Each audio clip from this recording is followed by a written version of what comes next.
Welcome to Học Tiếng Anh với Joseph, where we build vocabulary and practice pronunciation through reading. We continue with The Cat in the Box, story number 31, Thinking About the Power of Fire. As you can see, Nicholas Leonard Sadie Carnot, cha đẻ của nhiệt động học, đã mất khi chưa tròn 36 tuổi. The rapid development of the steam engine following James Watt's experiments was almost entirely a result of trial and error. The engineers had found what worked, but there was no proper theory of how such engines worked. The situation was rectified in the 1820s by a Frenchman who took the opposite approach. The engineers had tinkered with machinery to make it work, but Sadie Carnot carried out experiments entirely in his head and with calculations on paper to work out what was going on. Such thought experiments proved fundamental to the development of science in later decades. This was more than abstract importance. One of the questions that Carnot sought to answer was whether there was any limit to the efficiency of the steam engine, and so, if so, what that limit might be.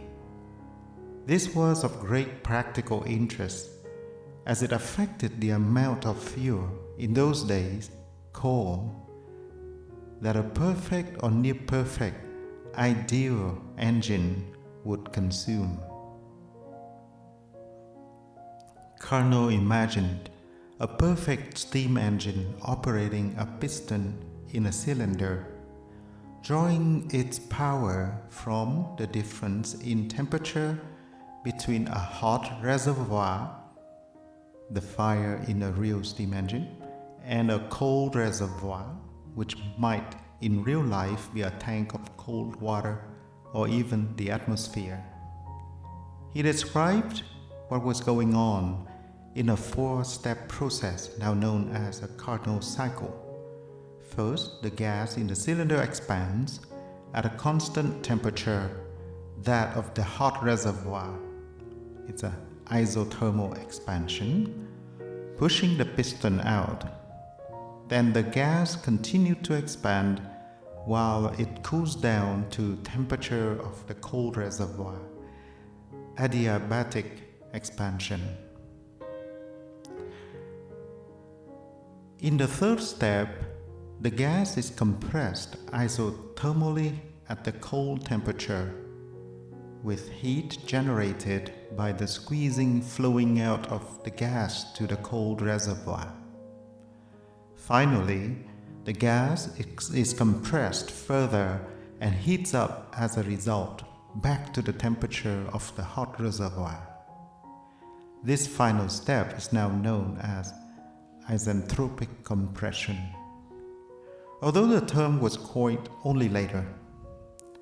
At the end of the cycle, everything is back in the state that it started from. But this is only possible because a fire has been providing energy to keep the hot reservoir hot. In effect, the cycle transfers heat from the hot reservoir to the cold reservoir. Carnot was able to show, by calculating the work done at each stage of the process, and all completely reversible heat engines operating between the same pair of temperatures have the same efficiency. That is, they use the same amount of fuel to do the same amount of work. And the Carnot cycle is the most efficient way to make use of the temperature difference for any pair of temperatures. A real steam engine, of course, can never be that efficient because it will lose heat along the way and suffer from friction.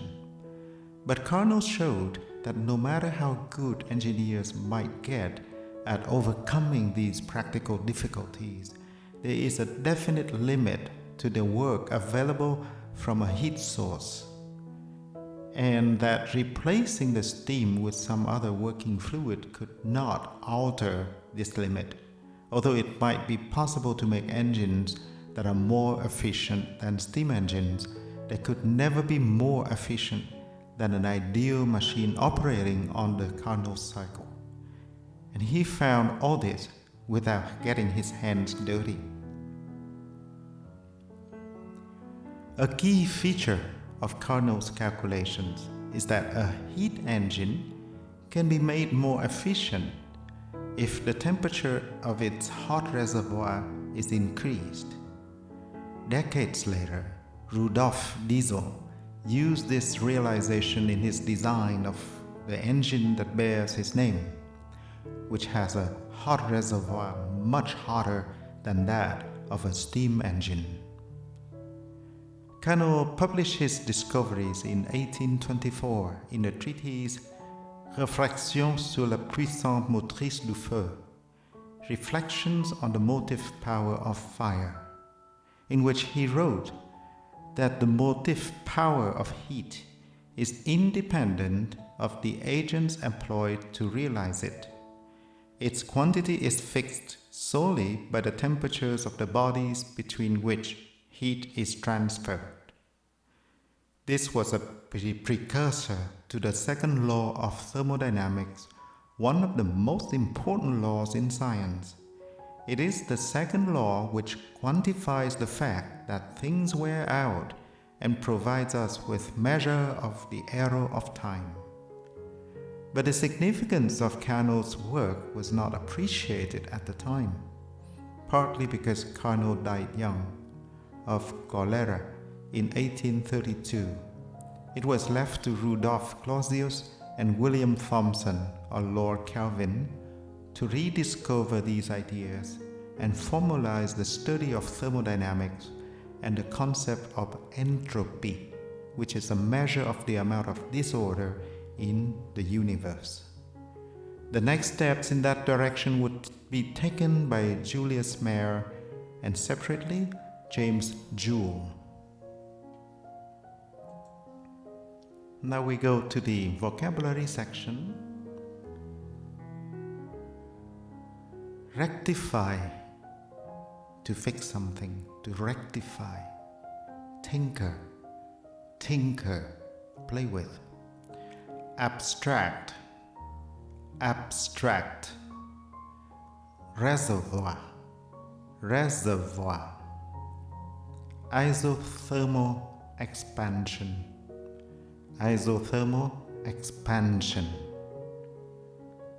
adiabatic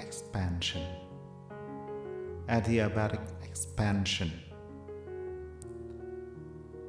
isentropic compression, definitely,